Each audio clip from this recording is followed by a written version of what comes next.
नमस्कार साथियों, स्वागत है आपका अपने YouTube channel Kanhaiya GS world में। तो दोस्तों, इस वीडियो में हम क्या पढ़ने वाले हैं आपको पता ही हो गया होगा। यह जो हम लोग पढ़ रहे हैं मेंटल एप्टीट्यूड का टॉपिक, जो कि रेडियो ऑपरेटर भर्ती 2022 में इसका सिलेबस में रीजनिंग वाले सेक्शन में इसका सिलेबस दिया हुआ है और यहाँ से 5 से 6 क्वेश्चन आते हैं और आएंगे। ठीक है, इसका नाम रखा गया है मेंटल एप्टीट्यूड यानी कि मानसिक अभिरुचि। इस क्रम में हम लोग का यह चौथा वीडियो है। 3 वीडियो हमने पहले ही बना दिया है। यदि आप तीनों में से कोई भी फॉर्म भरे हो, चाहे हेड रेडियो ऑपरेटर हो, ठीक है, या असिस्टेंट रेडियो ऑपरेटर या फिर वर्कशॉप स्टाफ, तीनों में से यदि आपने कोई सा भी फार्म भरा है तो यह वीडियो आपके लिए बहुत इंपॉर्टेंट होने वाला है, क्योंकि आपको यहाँ से मिलेंगे 10 से 12 नंबर। और एग्ज़ाम डेट की बात करें तो इसके बारे में बहुत सारे दोस्त नीचे कमेंट करके पूछ रहे हैं और भी इधर उधर जानने की कोशिश कर रहे हैं। तो इसके बारे में ज़्यादा आप लोग परेशान ना होइए। एग्ज़ाम डेट की बात करें तो जून आने वाला है। जून में कुछ नहीं होने वाला है, ठीक है। तो जुलाई में इसका 10 से 15 जुलाई तक आपको, मतलब जुलाई के शुरुआत में नोटिफिकेशन वगैरह कुछ ना कुछ ज़रूर मिल जाएगा और 10 से 15 जुलाई तक पेपर होने की इसकी पूरी संभावना है। और आपको पता होगा हमने पार्ट 1, पार्ट 2 और पार्ट 3 अपलोड कर दिया है, यहाँ पर आप देख सकते हैं। तो चलिए बिना देरी के हुए शुरू करते हैं आज का वीडियो। और यदि आप पहली बार देख रहे हैं तो यहाँ पर सब्सक्राइब वाला ऑप्शन है, इसे भी करते हुए चलिएगा, वीडियो को लाइक को एक दबाते हुए चलिएगा, ठीक है। तो चलिए पहला क्वेश्चन आपके सामने है। पहला क्वेश्चन है, उत्तर प्रदेश में पुलिस बल का प्रमुख कौन होता है? यानी कि जो सबसे हेड होता है पुलिस बल का प्रमुख कौन होता है? इसमें कैसे कैसे क्वेश्चन आते हैं? तो जो मानसिक अभिरुचि वाला टॉपिक है, इसमें आपके व्यवसाय यानी कि पुलिस से संबंधित क्वेश्चन आते हैं। वर्तमान में क्या पुलिस से संबंधित मुद्दे हैं, उससे क्वेश्चन आते हैं, ठीक है। समाज में क्या चल रहा है, ठीक है, महिला सुरक्षा से संबंधित बातें आती हैं। और बहुत सारे आईपीसी सीआरपीसी की धारा वगैरह पूछी जाती हैं, ठीक है। इस प्रकार से क्वेश्चन इसमें देखने को मिलता है। तो पहला क्वेश्चन आपके सामने है, उत्तर प्रदेश में पुलिस बल का प्रमुख कौन है? तो ऑप्शन पहला है पुलिस महानिदेशक यानी कि डायरेक्टर जनरल ऑफ पुलिस, या फिर chief security of the state यानी कि राज्य के मुख्य सचिव या मंत्रिमंडल सचिव, या फिर पुलिस महानिरीक्षक। तो यहाँ सचिव वचिव को तो काट दीजिए, यहाँ से कुछ पुलिस वाला फीलिंग ही नहीं आ रहा है, ठीक है। पुलिस महानिरीक्षक तो यह भी नहीं है। जो इसका सही जवाब है इसका हो जाएगा डायरेक्टर जनरल ऑफ पुलिस यानी कि पुलिस महानिदेशक, ठीक है। इसकी बात करें तो 1861 ईस्वी से पुलिस का जो यानी कि डीजीपी का जो पद है इसको सृजित किया गया था। और पुलिस एक्ट की बात करें तो 1861 में आपको पता होगा कि पुलिस एक्ट की, मतलब पुलिस एक्ट आया। और यूपी में बात करें तो यूपी में टोटल पुलिस के 8 जोन हैं, ठीक है, 8 जोन है और इसमें 18 रेंज है। और सबसे बड़ी रेंज की बात करें तो कानपुर रेंज है। और इसके अलावा यूपी के जो पहले डीजीपी थे, याद रखिएगा, यूपी के जो पहले डीजीपी नहीं, ठीक है, डीजीपी की बात करें तो यूपी के जो पहले डीजीपी थे यह थे महेंद्र सिंह गंगावार। कौन थे? MSG यानी कि महेंद्र सिंह गंगावार, ठीक है। और वर्तमान में कौन डीजीपी है आपको पता होना चाहिए। नीचे कमेंट करके हमें बताना है कि वर्तमान में डीजीपी कौन है। नहीं पता है तो खोज के बताइए गूगल से, लेकिन नीचे कमेंट करिए कि यूपी के वर्तमान डीजीपी यानी कि डायरेक्टर जनरल ऑफ पुलिस कौन है। बढ़ते हैं नेक्स्ट क्वेश्चन की ओर। कह रहा है कि गिरफ्तार किए गए व्यक्ति को उससे अधिक अवरुद्ध नहीं किया जाएगा जितना उसको भागने के से रोकने के लिए आवश्यक है। यह निम्नलिखित में से किस धारा के अंतर्गत आता है? तो देखिए यहाँ पर सीआरपीसी की धारा दी है।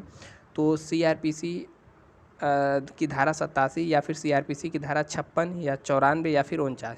तो इसका जो सही जवाब हो जाएगा सीआरपीसी का जो सेक्शन 49 है यानी कि सीआरपीसी का धारा 49 है।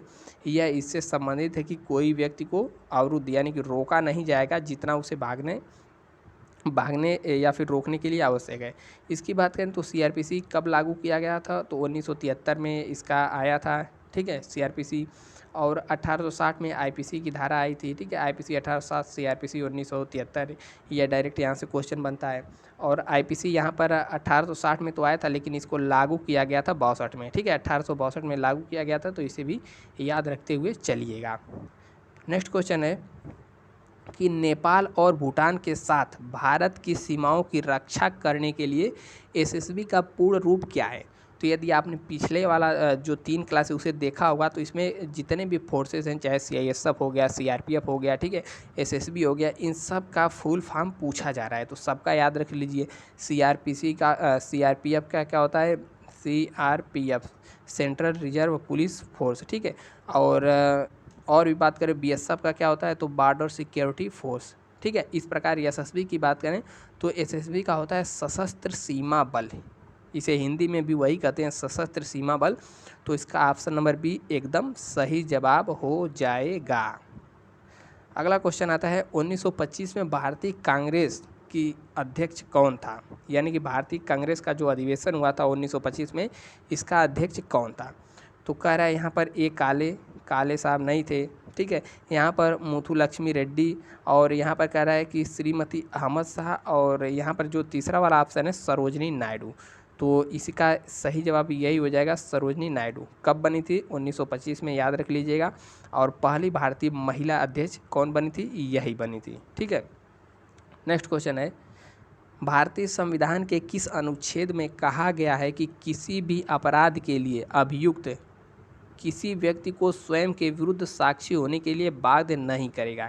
यानी कि यदि आपको पुलिस गिरफ्तार करती है या फिर किसी को पुलिस गिरफ्तार करती है तो उसे यह नहीं कहेगी कि अपने ही विरुद्ध गवाही दो। ठीक है, तो अपने विरुद्ध गवाही देने के लिए बाध्य नहीं किया जा सकता।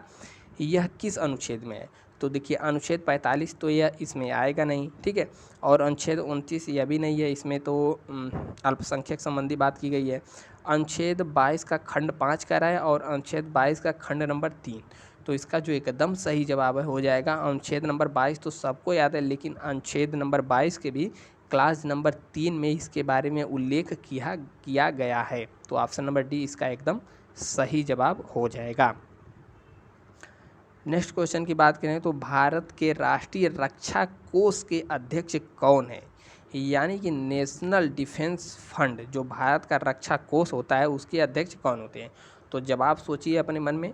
ठीक है, तो नेशनल डिफेंस फंड यानी कि जो रक्षा कोष यानी कि रक्षा से संबंधित जो बजट तैयार किया जाता है उसका जो फंड होता है उसके हेड कौन होते हैं, राष्ट्रपति होते हैं या फिर प्रधानमंत्री होते हैं या फिर थल सेना प्रमुख होते हैं या फिर सीडीएस यानी कि चीफ ऑफ डिफेंस स्टाफ होते हैं।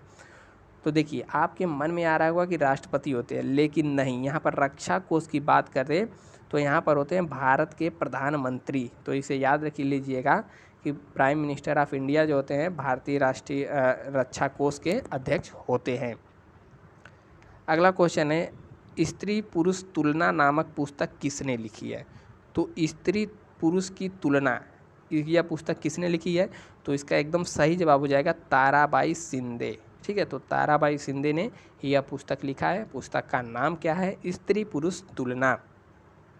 और यह सब जितने भी क्वेश्चन है सभी जो है यूपीएसआई के प्रीवियस ईयर के जो क्वेश्चन अभी पिछले वर्ष हुआ था नवंबर दिसंबर महीने में, उसका सभी प्रीवियस ईयर क्वेश्चन है जो कि इसमें आने का संभावना है, प्रबल संभावना है। तो अगला क्वेश्चन है भारतीय संविधान के अनुच्छेद 25 के अनुसार भारत के प्रत्येक नागरिक को अपने धर्म को मानने आचरण करने की स्वतंत्रता है।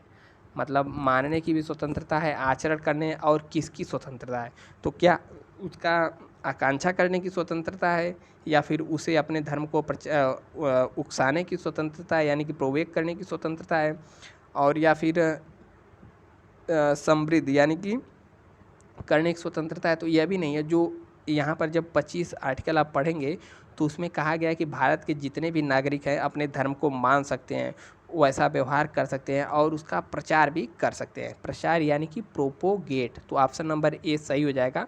प्रचार करने भी की भी स्वतंत्रता है भारत में रह रहे किसी भी व्यक्ति को अपने धर्म की। नेक्स्ट क्वेश्चन है कि एक थाने के प्रभारी अधिकारी को निम्नलिखित में से किसमें परिभाषित किया गया है। ठीक है, तो कह रहा है कि थाना का जो प्रभारी होता है यानी कि थाना इंचार्ज जिसे कहते हैं, officer in charge of a police station, तो इसे किस में परिभाषित किया गया है। तो सीने प्रक्रिया संहिता 1998 में या फिर 91 में या 1908 या फिर 1973।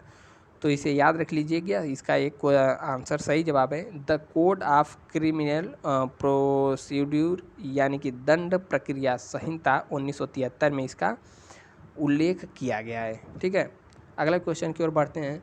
कह रहा है कि निम्नलिखित में से कौन सा पुलिस विभाग से संबंधित RAF का फुल फॉर्म है। तो तो देखिए फुल फॉर्म से हमने बात की ना, जितने भी रक्षा से संबंधित है, ठीक है, या फिर सुरक्षा बल से संबंधित है, इन सब का फुल फॉर्म एकदम रट लेना है। तो RAF का फुल फॉर्म पूछ रहा है, तो क्या रैपिड अल्टरनेट फोर्स होता है? नहीं होता है। रेज एक्शन फोर्स होता है? नहीं होता है। रैपिड एक्शन फंक्शन होता है? फंक्शन नहीं, यहाँ फोर्स होता है, ठीक है। तो यहाँ पर जो ऑप्शन नंबर ए दिखाई देगा, रैपिड एक्शन फोर्स, ठीक है, यानी कि तुरंत एक्शन में आ जाए, RAF इसी का फुल फॉर्म है।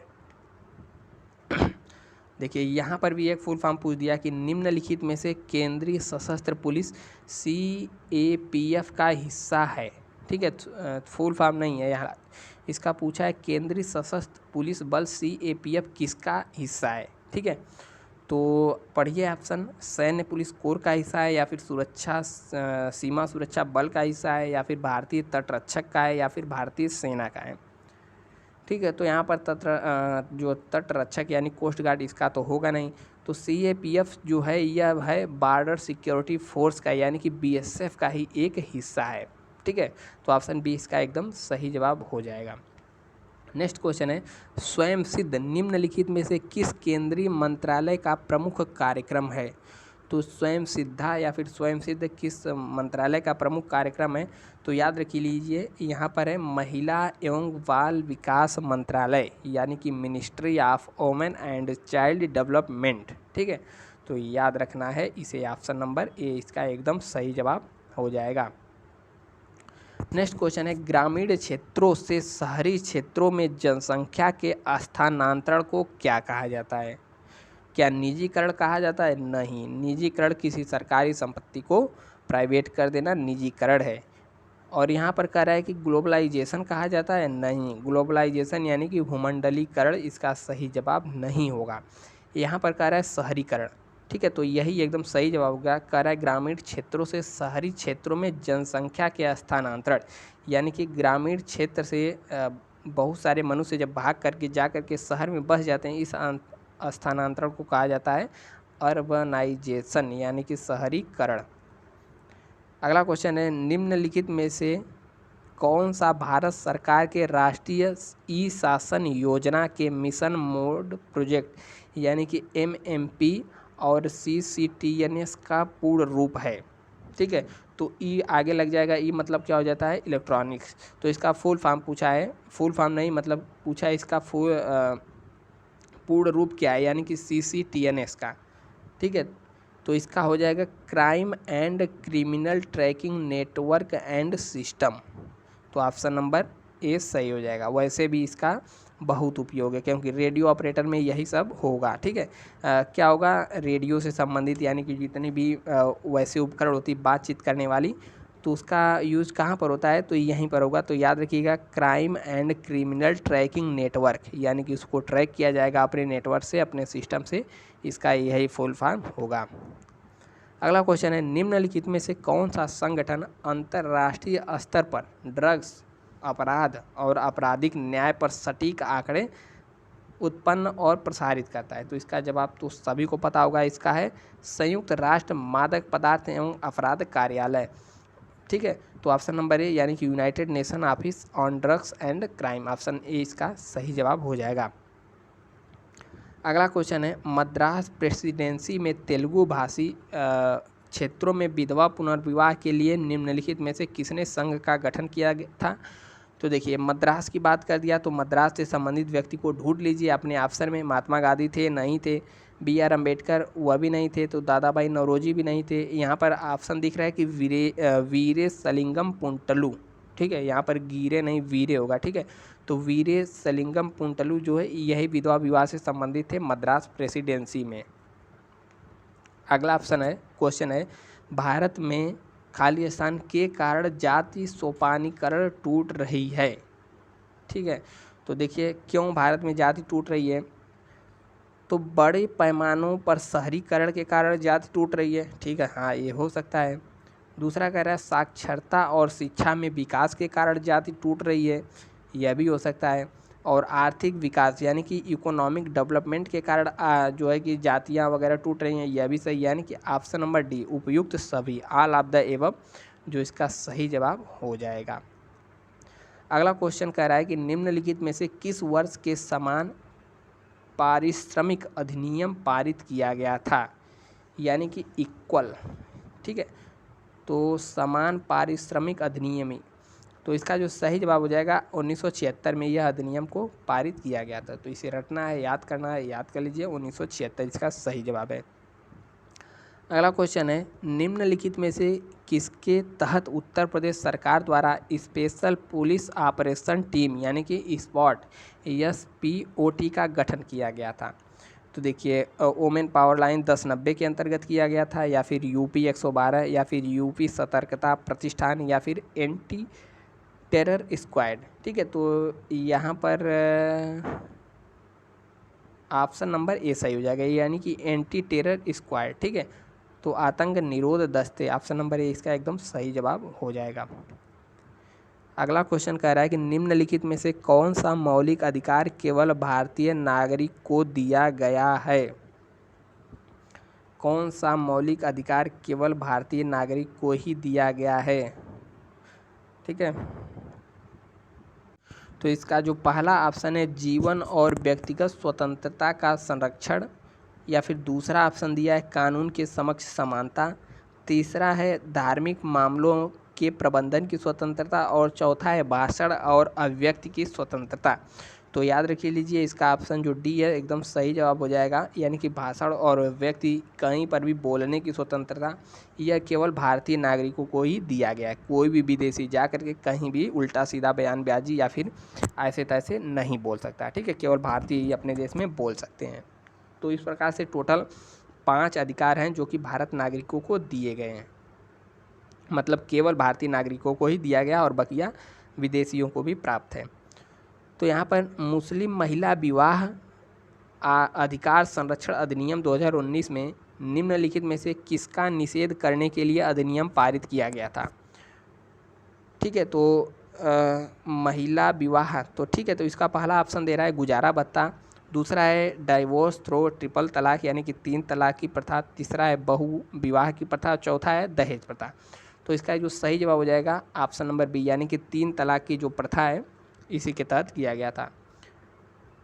किस वर्ष में पूर्व गर्भाधान और प्रसव पूर्व निदान तकनीकी अधिनियम को पारित किया गया था। तो इसका जो सही जवाब हो जाएगा ऑप्शन नंबर ए, यानी कि 1994 में इसे पारित किया गया था। नेक्स्ट क्वेश्चन है निम्नलिखित में से किस संशोधन में अनुच्छेद 51A का भारतीय संविधान में समावेश किया गया था, यानी कि कह रहा है कि अनुच्छेद जो 51A है यह किस अधिनियम के तहत जोड़ा गया था, ठीक है।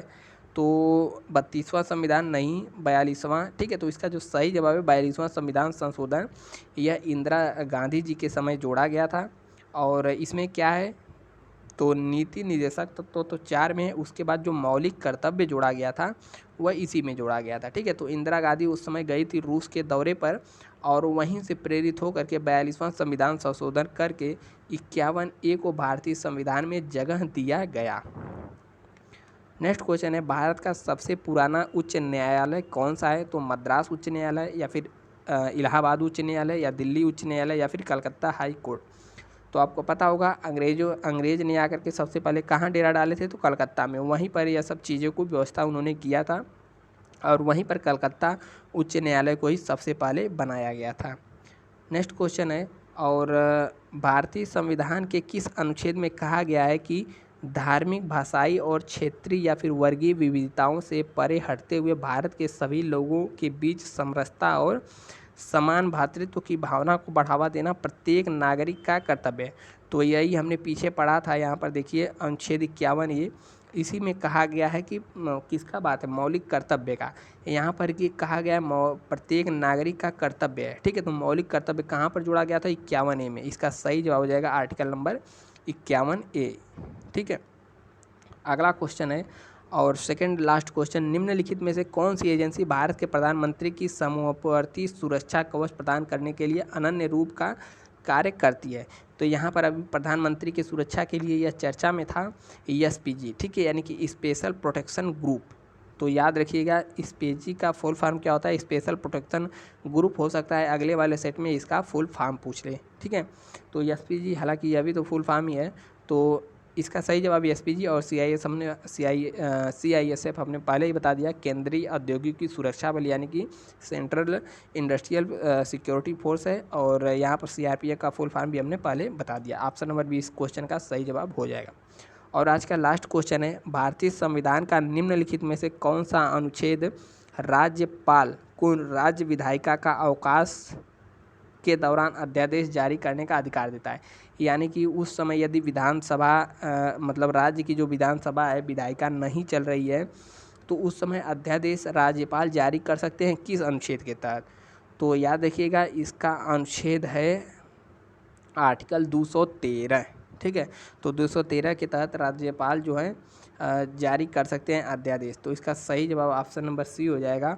और यह थे आज के लगभग 25 से 30 क्वेश्चन। ठीक है, उम्मीद है सभी क्वेश्चन आपको बेहतरीन तरीके से समझ में आए होंगे। यदि आप अभी तक वीडियो देख रहे हैं तो यहाँ पर लाइक करना न भूलें वीडियो को। ठीक है, वीडियो को तो लाइक ज़रूर कर दें, और नए हैं तो सब्सक्राइब करें, और नीचे कमेंट करके बताते रहें वीडियो कैसा लगा। और इसका टोटल पार्ट की बात करें तो पार्ट नंबर 4 था, लगभग 9 से 10 पार्ट आएंगे, यानी कि टोटल 10 पार्ट तक होंगे, उतने में क्वेश्चन यह समाप्त हो जाएगा। ठीक है, आपने वीडियो अभी तक देखा उसके लिए बहुत बहुत और ठीक है, तो मिलते हैं नेक्स्ट वीडियो में, तब तक के लिए जय हिंद।